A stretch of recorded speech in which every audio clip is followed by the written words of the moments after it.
अपने आत्माओं, हमने परमात्मा के मार्ग पर चलना है। सफर करने से पहले हमने ये तय करना होता है कि कौन सा रास्ता है और किसने बताया है। वो ये जो मार्ग पर हम चलने जा रहे हैं वो किससे सुना है। तो हमने जिस व्यक्ति से सुना है, एक तो उससे हम सुन लेते हैं कहाँ ये इसने जाना है, कोई उधर गया है नहीं गया है, तो किसी से सुनकर उसने ज्ञान है। और दूसरा फिर हमारे पास मैप होता है, मानचित्र। जब हमारे दोनों मेल कर जाते हैं तो हमने वो सफ़र शुरू कर देना चाहिए।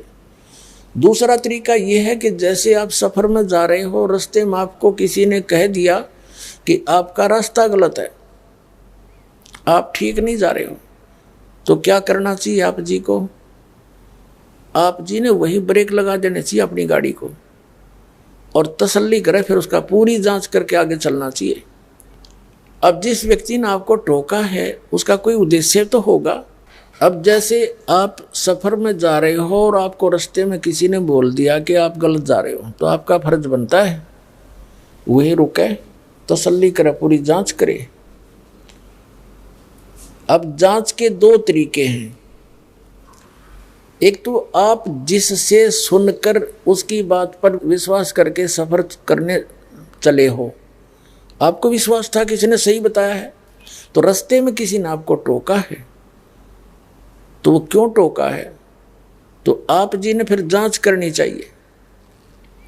एक दूसरे से और पूछे, उससे पता करके फिर आगे सफ़र करें।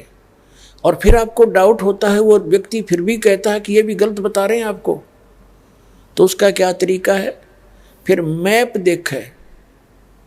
ऐसी स्थिति में आप आ जाते हो कहीं पर, तो आपको वो व्यक्ति जो मना कर रहा है कि आप गलत जा रहे हो, तो उससे पूछा भी आप बताओ आपके पास क्या प्रमाण है मैं गलत जा रहा हूँ, तो वो फिर मैप दिखाता है।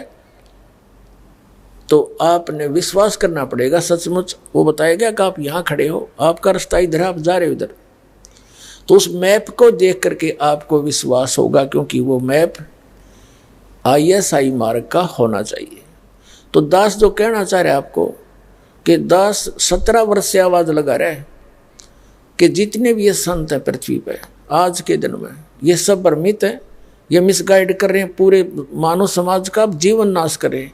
इनके पास कोई आधार नहीं है ज्ञान का, हुआबाई बक रहे हैं, अपने अपने तुक्के लगा रहे हैं, अपनी अपनी साधना बता रहे हैं, जिनका कोई आधार नहीं, कोई सदग्रंथ आधार नहीं है।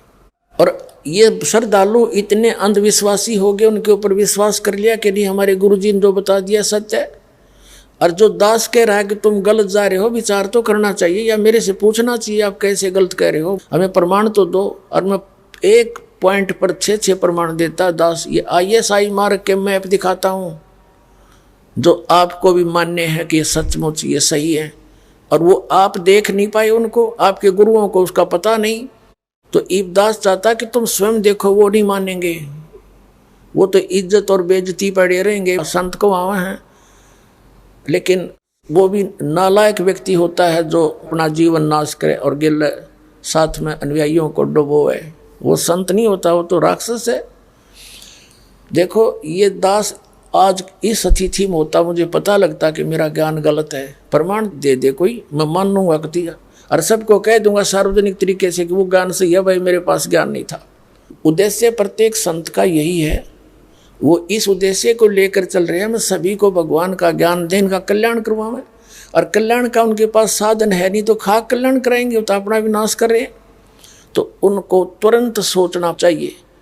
और दास सबसे पहला व्यक्ति होता है ये कहने वाला कि सचमुच भाई कति 100 के 100 गलत हम, और तुम भी वहाँ चलो और मैं भी जा रहा हूँ। तो मेरा भार उतर जाता आपको स्पष्ट कह देने से, और अपना भी जीवन रक्षा होती है और तुम्हारी भी समझ मार जाती है। जब दास से कह देगा कि नहीं ठीक नहीं हमारा मार्ग, इसमें केसर में जो सामने प्रमाण है।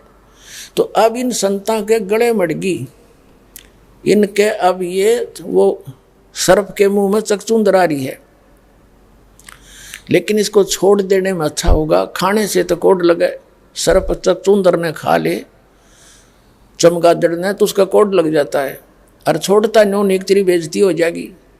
तो अब इनके मुंह में चकचुंदर आ गई, वह चमगादड़ आ गया। लेकिन इसको छोड़ना इनका हित होगा, ना तो इनकी दुर्गति होगी और पाप के भागी बनेंगे। इतनी अनमोल जीवन को नाश करके परमात्मा की दोषी हो जाएंगे। ये इनको उल्टा लटका होगा भगवान, वहाँ नरक के अंदर देख लेना।